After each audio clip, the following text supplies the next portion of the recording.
Assalamualaikum warahmatullahi wabarakatuh. Pertama-tama, puji dan syukur atas kehadirat Allah Subhanahu wa Ta'ala yang senantiasa melimpahkan karunia-Nya, memberi nikmat sehat dan juga umur yang panjang bagi kita semua.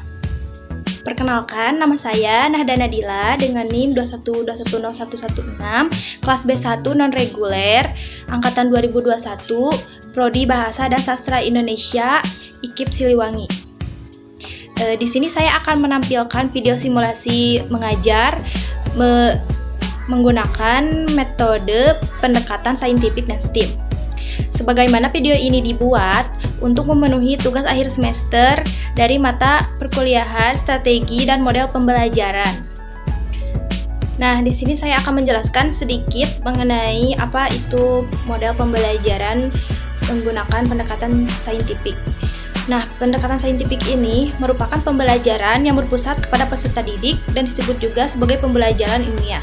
Pendekatan ini adalah model pembelajaran yang menggunakan kaidah-kaidah keilmuan karena memuat serangkaian aktivitas data melalui yang pertama mengamati, yakni siswa melakukan kegiatan pengamatan yang dapat dilakukan dengan menggunakan alat seperti tayangan video dan sebagainya. Yang kedua, menanya, yakni siswa diperkenankan untuk bertanya mengenai apa yang belum dipahami, informasi tambahan, ataupun bentuk klarifikasi yang jelas. Yang ketiga, mengumpulkan informasi atau mencoba. Di sini siswa menggali lebih banyak data dari berbagai sumber dengan cara yang berbeda. Kemudian siswa juga diperkenankan untuk mengerjakan tugas yang guru berikan. Yang keempat, menalar. Proses berpikir yang logis dan sistematis terhadap fakta yang dapat diamati guna memperoleh simpulan dalam bentuk pengetahuan. Dan yang terakhir, yang kelima, mengomunikasikan. Di sini siswa mempresentasikan hasil dari pengerjaan tugasnya. Namun siswa juga dapat mengkomunikasikannya dalam bentuk laporan atau lain sebagainya. Tak hanya itu, siswa juga dapat menyampaikan kesimpulan mengenai materi yang ditangkapnya selama pembelajaran berlangsung. Untuk itu, di sini juga saya akan menampilkan beberapa poin dari uji kompetensi yang harus dicapai oleh siswa selama pembelajaran berlangsung. Baik, saya rasa cukup penjelasan mengenai metode pembelajaran saintifik yang kebetulan saya ambil untuk simulasi ini. Nah, untuk selanjutnya, selamat menonton. Assalamualaikum warahmatullahi wabarakatuh. Waalaikumsalam warahmatullahi wabarakatuh. Apa kabar semuanya? Alhamdulillah baik. Oke. Nah, sebelum mulai pembelajaran, alangkah baiknya kita berdoa bersama-sama ya. Berdoa dalam hati mulai. Ya, selesai. Nah, sebelumnya Ibu pengen tanya dulu sama kalian ya. Udah tahu hari ini mau bahas materi tentang apa? Ini ya, hari ini kita akan membahas tentang tes deskripsi. Ada yang tahu tes deskripsi itu apa? Oh iya, nah, coba kalian perhatikan ya kertas di depan ini. Apa yang terlintas di dalam pikiran kalian tentang kertas di depan ini? Warnanya putih, bentuknya persegi panjang. Nah, itu tuh, tapi itu belum bisa disebut deskripsian ya. Karena kalau untuk tes deskripsi harus secara detail dan terperinci. Nah, kayak tadi, poin-poin itu bisa kalian bentuk menjadi sebuah kalimat, kemudian kalian gabungkan menjadi sebuah paragraf, dan di situ paragraf tersebut bisa disebut dengan paragraf deskripsi atau tes deskripsi. Nah, baik, untuk lebih lanjutnya, coba kalian simak dulu ya tayangan video di depan. Kita simak dulu. Untuk lebih jelasnya, Ibu terangkan dulu ya mengenai tes deskripsi ini. Oke, tes deskripsi ialah sebuah teks yang berisi gambaran suatu objek, tempat, atau peristiwa. Tes deskripsi ini digunakan untuk menggambarkan atau memberikan sesuatu hal. Teks ini berisi rangkaian paragraf yang membahas objek atau tempat. Jadi semisalnya kayak tadi ya, kertas HPS tadi, kan sudah kalian dapat poin-poinnya, kemudian kalian ubah menjadi kalimat. Setelah itu kalian bentuk menjadi sebuah paragraf, dan di sana terbentuklah menjadi sebuah paragraf deskripsi. Kata deskripsi ini juga berasal dari bahasa Latin, yaitu describe, yang artinya menggambarkan atau memberikan sesuatu hal. Nah, lebih jelasnya ya, tes deskripsi merupakan jenis tulisan yang menggambarkan atau menjelaskan tentang suatu hal, objek, atau keadaan tertentu. Contohnya seperti tadi ya, kertas HPS. Deskripsi juga bisa diartikan sebagai kaidah pengolahan data menjadi sesuatu yang bisa diutarakan dengan jelas dan tepat agar mudah untuk dipahami oleh orang lain. Nah, deskripsi juga bisa diartikan sebagai kaidah pengolahan data menjadi sesuatu yang bisa diutarakan dengan jelas dan tepat agar mudah untuk dipahami oleh orang lain. Rupanya seperti tadi, jika kalian mendeskripsikan suatu benda atau objek, kalian harus melibatkan panca indera. Deskripsi ini merupakan teks yang dimana ide utamanya merupakan penyampaian dengan menggambarkan objek, tempat, dan bentuk dewa tertentu dengan sangat rinci, sehingga si pembaca bisa seolah-olah merasakan baik secara fisik maupun emosi secara langsung dengan apa yang dijelaskan di dalam teks oleh si penulis. Nah, dengan menulis teks deskripsi bisa jadi pembelajaran untuk si penulis itu sendiri.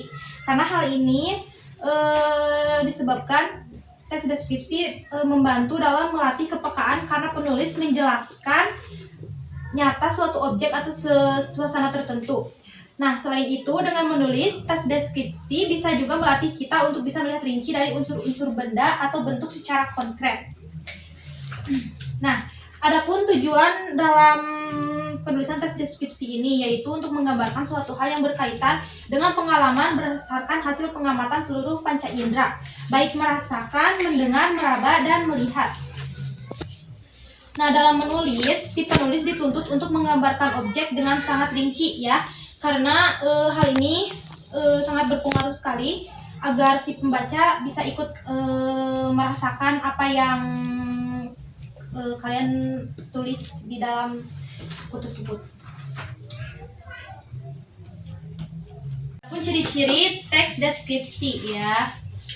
Yang pertama, teks deskripsi berisi tentang penjabaran atau penggambaran pada suatu objek, misalnya benda, tempat, suasana, dan lain-lain. Yang kedua, teks deskripsi berisi tentang penjelasan yang melibatkan seluruh panca indera, penglihatan, pendengaran, penciuman, sampai ke perabaan. Yang ketiga, teks deskripsi berisi tentang pemaparan dari ciri-ciri fisik dan sifat suatu objek dengan secara rinci dan jelas. Jadi di sana kalian menggambarkan benda tersebut seolah-olah nyata dan harus secara jelas. Nah, yang keempat, teks deskripsi membuat pembaca seolah-olah bisa merasakan bahkan mengalami langsung kejadian yang digambarkan di dalam teks. Yang kelima, teks deskripsi umumnya berisi kata-kata khusus untuk menggambarkan objek dengan serinci mungkin.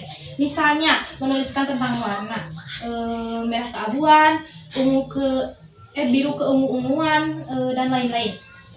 Yang keenam, teks deskripsi juga bisa menggunakan frasa yang mengandung kata benda. Misalnya, Pak Dadang adalah seorang kepala sekolah yang tegas. Nah, yang ketujuh, teks deskripsi mengandung kata sifat yang berguna untuk menggambarkan. Misalnya, 2 kaos merah, seorang siswa rajin, dan lain-lain. Yang kedelapan, teks deskripsi bisa menggunakan kata kerja transitif dalam memberikan informasi suatu subjek. Misalnya, murid itu mengenakan seragam putih abu-abu. Nah, untuk yang kesembilan, teks deskripsi mengandung kata kerja perasaan dan pendapat yang bertujuan untuk mengungkapkan pandangan pribadi si penulis terhadap subjek yang dituliskan. Misalnya, saya pikir Blacky adalah anjing yang cerdas. Saya yakin buku ini bisa menjawab masalah yang kamu miliki, dan lain-lain. Yang ke-12, teks deskripsi mengandung kata keterangan untuk memberikan informasi tambahan. Misalnya dengan kencang, di lapangan, di sore hari, di siang hari, dan lain-lain. Nah, yang terakhir, teks deskripsi mengandung bahasa kiasan atau metafora. Misalnya, kulitnya putih seperti salju, mobil ini cepat seperti cita, dan lain-lain. Untuk struktur teks deskriptif, yang pertama judul. Dalam setiap karangan pasti mempunyai sebuah judul ya, karena kalau tidak nantinya kurang efektif. Nah, untuk judul pada paragraf deskriptif setidaknya harus mengandung 3 aspek, yaitu relevan, provokatif, atau menarik, dan juga singkat. Nah, judul dari karangan melambangkan cerita yang merupakan sebuah ringkasan tersirat dari seluruh tulisan. Judul ini memiliki fungsi sebagai daya tarik minat dan suatu nama yang bersifat promosi. Untuk yang kedua, identifikasi. Di sini menentukan identitas dari orang, objek, atau benda lainnya. Nah, yang ketiga, klasifikasi. sebuah unsur penyusun dengan sistem dari suatu kelompok yang sesuai kaidah dan standar yang sebelumnya sudah ditetapkan. Yang keempat ada deskripsi, merupakan gambaran-gambaran atau penjelasan tentang objek atau hal yang dibahas dalam teks. Semisalkan tadi ya, yang poin-poin itu yang dibentuk jadi kalimat terus kemudian dirubah menjadi sebuah paragraf. Nah, yang terakhir kesimpulan. Kesimpulan merupakan penegasan pada hal yang dianggap penting. Tapi kesimpulan di sini bisa dicantumkan atau tidak ya. Nah, adapun untuk jenis-jenis tes deskriptif. Yang pertama, deskripsi subjektif. Merupakan deskripsi yang menggambarkan suatu objek berdasarkan kesan yang dimiliki oleh penulis tersebut. Yang kedua, deskripsi spasial. Merupakan tes deskriptif yang hanya menggambarkan objek seperti tempat, ruangan, atau suatu benda. Yang ketiga ada deskripsi objektif, menggambarkan objek sesuai dengan keadaan sebenar-benarnya sehingga pembaca bisa membayangkan keadaan tanpa ada embel-embel dari opini penulis. Yang keempat merupakan deskriptif imajinatif yang berisi tentang gambaran atau lukisan suatu tempat berlangsungnya suatu kejadian. Penggambarannya harus dilihat dari berbagai segi sehingga tempat tersebut bisa tergambar dengan jelas baik dalam pikiran pembaca maupun perasaannya. Dan yang kelima deskripsi faktual, merupakan gambaran suatu objek baik halal maupun orang dengan mengungkapkan identitasnya apa adanya sehingga pembaca bisa membayangkan keadaan yang sebenar-benarnya. Sampai di sini kalian paham atau ada yang ingin ditanyakan? Bu, bagaimana tahapan menulis teks deskripsi? Oke. Untuk penulisan, untuk pembuatan tes deskripsi, yang pertama-tama tentunya kalian harus memilih topik apa ya yang akan dideskripsikan. Contohnya seperti pulpen, meja, dan lain sebagainya ya. Orang atau suasana, peristiwa pun bisa juga ya. Nah, yang kedua, si penulis harus mengamati objek yang ingin dideskripsikan. Jadi kalian amati objek yang akan kalian deskripsikan nanti. Nah, selanjutnya penulis harus mengumpulkan data-data seperti tadi ya, contohnya kertas HPS memiliki bentuk persegi panjang, warnanya putih dan lain-lain. Kemudian si penulis menetapkan pola pengembangan paragraf yang sesuai. Jadi kalian bentuk menjadi kalimat tadi, terus kalian gabungkan menjadi beberapa paragraf. Nah, setelahnya kalian susun kerangka paragraf tersebut terdiri dari gagasan-gagasan. Nah, setelahnya kalian kembangkan kerangka paragraf menjadi sebuah paragraf yang utuh dengan menggunakan kalimat yang padu dan juga logis. Jadi di sana penggunaan bahasa harus teliti, harus meneliti bahasa dari kalimat tersebut. Jika ada kata-kata yang kurang tepat, kalian rubah dan kalian bentuk menjadi sempurna mungkin. Nah, yang terakhir, kalian memberikan judul ya, sesuai dengan apa yang tadi deskripsikan. Nah, ada yang ingin bertanya kembali? Apa saja ciri kebahasaan deskripsi? Nah, untuk ciri kebahasaannya, yang pertama menggunakan kata sifat untuk mendeskripsikan objek. Yang kedua menggunakan kata benda. Yang ketiga menggunakan kata kerja. Yang keempat menggunakan frasa yang mengandung kata benda. Yang kelima mengandung kata kerja transitif.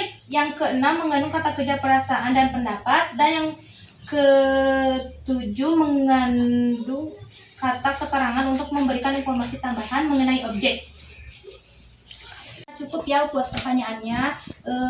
Pasti sudah tergambarkan kan apa itu tes deskripsi kan?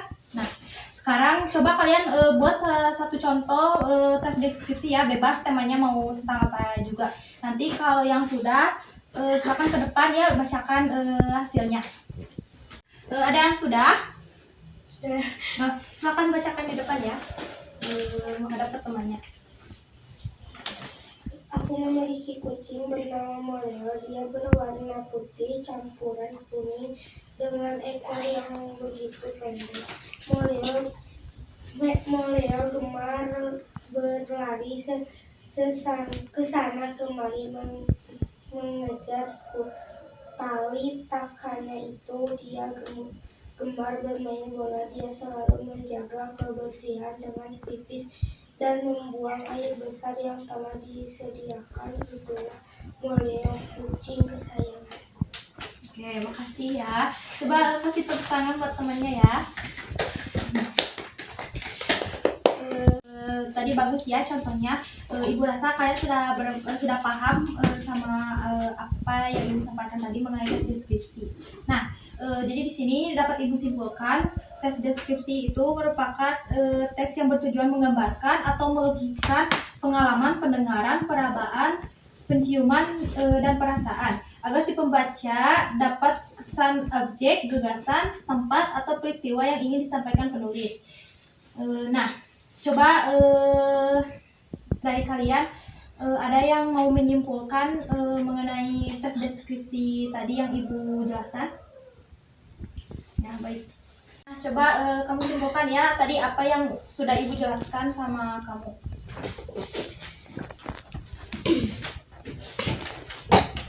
Teks ini digunakan untuk menggambarkan atau memberikan sesuatu rangkaian. Teks ini berisi rangkaian paragraf yang membahas suatu objek atau tempat, sehingga pembaca dapat melihat, mendengar, dan merasakan apa yang digambarkan penulis. Ya, baik. Nah, Ibu rasa kalian memang sudah benar-benar paham ya sama apa yang tadi Ibu jelaskan. Nah, coba ada yang ditanyakan kembali atau sudah cukup? Sudah. Nah, Ibu rasa kalian sudah benar-benar paham ya. Semoga apa yang Ibu tadi sampaikan bermanfaat untuk kita semua. Semoga kalian selalu dalam keadaan sehat selalu. Semoga kita bisa bertemu kembali di lain waktu. Ibu rasa Ibu cukupkan sampai di sini. Ibu pamit. Wassalamualaikum warahmatullahi wabarakatuh. Waalaikumsalam warahmatullahi wabarakatuh. Alhamdulillah,